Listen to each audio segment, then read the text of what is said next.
تین عورتوں کو دیکھ کر اللہ تعالیٰ مسکراتے ہیں۔ اللہ تعالیٰ ان تین عورتوں کو بہت زیادہ پسند کرتے ہیں۔ عورت کے اندر تین خوبیاں اللہ تعالیٰ کو بہت ہی زیادہ پسند ہیں۔ جب پوچھا گیا کہ اے ام المومنین، عورتوں کی کون سی خوبیاں ہیں جو اللہ تعالیٰ کو بہت پسند ہیں، تو فرمایا بسم اللہ الرحمن الرحیم۔ حضرت سیدہ عائشہ صدیقہ رضی اللہ تعالیٰ عنہا نے فرمایا، اے اسلام کی شہزادیوں، عورتوں میں تین خوبیاں اللہ تعالیٰ کو بہت ہی زیادہ پسند ہیں۔ جب پوچھا گیا کہ وہ کون سی تین خوبیاں ہیں تو حضرت عائشہ رضی اللہ تعالیٰ عنہا نے فرمایا، پہلی خوبی پردہ ہے۔ پردہ کس خاتون کی ایسی خوبی ہے جو اللہ تعالیٰ کو بہت ہی زیادہ پسند ہے؟ جب کوئی خاص خوبیاں اللہ کو بہت پسند ہوں تو پھر ظاہر ہے کہ وہ خوبیاں اپنانے والی عورتیں بھی اللہ کو بے حد پسند ہیں۔ فرمایا گیا، اللہ کی پسندیدہ بندی بن جاؤ اور پردے کو اپنا زیور سمجھو۔ آج کل کی عورتیں کہتی ہیں اصل پردہ تو دل کا ہے، بس انسان کا ذہن پاک صاف ہونا چاہیے، صرف دماغ صاف ہونا ضروری ہے۔ تو میں کہتا ہوں کہ ذہن جتنا بھی پاک صاف ہو جائے لیکن سیدہ فاطمہ الزہرا سے زیادہ پاک صاف نہیں ہو سکتا۔ پردے کا حکم سیدہ فاطمہ رضی اللہ تعالیٰ عنہا کو بھی دیا گیا تھا۔ جہلیت قدیمہ کی طرح جہلیت جدیدہ میں ایک بار پھر بہنوں کی عزت و ناموس پر خطرات کے بادل منڈلا رہے ہیں۔ ان کی عصمتوں سے کھلواڑ کرنے کی کوشش ہو رہی ہے، انہیں برہنہ اور نیم برہنہ کر کے سرے بازار رسوا کیا جا رہا ہے اور ایک منصوبہ بند سازش کے تحت انہیں شمع خانہ کی بجائے چراغ محفل بنایا جا رہا ہے۔ کل تک علماء شراب نوشی، لباس و پوشاک اور رہن سہن کے مغربی ہونے کا شکوہ کرتے رہے کہ اب برقع اور حجاب بھی جدت کی راہ پر چل پڑے ہیں۔ ہمارے ہاں ایک رواج بن چکا ہے، اگر خدا نہ خواستہ کسی گھر میں کوئی فوتگی ہو جائے، کوئی عزیز رشتہ دار یا کوئی قریبی فوت ہو جائے تو اس کی جدائی کا غم ہر چیز مسلط ہو جاتا ہے، حتیٰ کہ نماز پر بھی مسلط ہو جاتا ہے، پردے پر بھی مسلط ہو جاتا ہے۔ عورتوں کو اپنے پردے کا خیال ہی نہیں رہتا، باپ بھائی بہن کو نماز کا خیال نہیں رہتا۔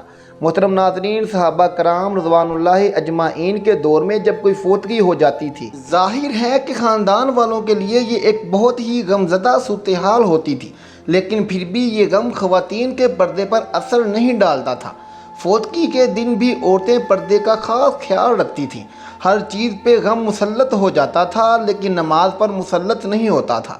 لوگوں کو پتہ ہوتا تھا کہ ابھی نماز کا وقت ہونے والا ہے، اٹھو اور نماز پڑھو۔ میت اکیلی پڑی رہتی ہے، کوئی پرواہ نہیں، لیکن وہ لوگ ہر حال میں نماز پڑھتے۔ اسلام ایک مقدس شہزادی کا واقعہ ہے کہ اس کا ایک ہی بیٹا تھا اور وہ بھی اسلام و کفر کے معرکے میں شہید ہو گیا۔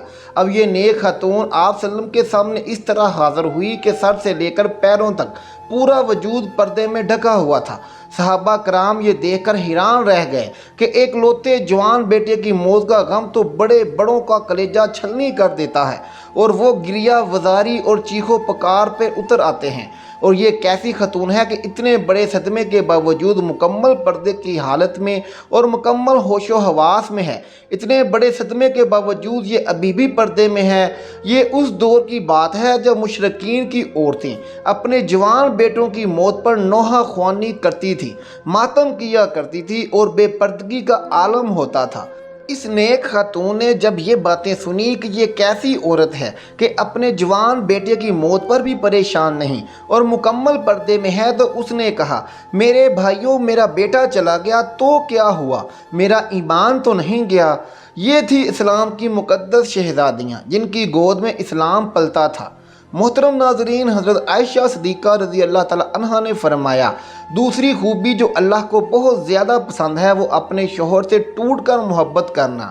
اب ایک عورت نکاح کے ذریعے سے اللہ اور رسول اللہ صلی اللہ علیہ وآلہ وسلم کی رضا کے لیے اپنا آپ ایک اجنبی مرد کے حوالے کر دیتی ہے جسے وہ جانتی تک نہیں، اسے پہچانتی نہیں، اس کی طبیعت کا پتہ نہیں، اس کے مزاج کا پتہ نہیں کہ وہ کس طرح کا انسان ہے، پھر بھی نکاح کے ذریعے سے وہ اپنے آپ کو اللہ اور رسول صلی اللہ علیہ وآلہ وسلم کی رضا کی خاطر ایک اجنبی مرد کے حوالے کر دیتی ہے۔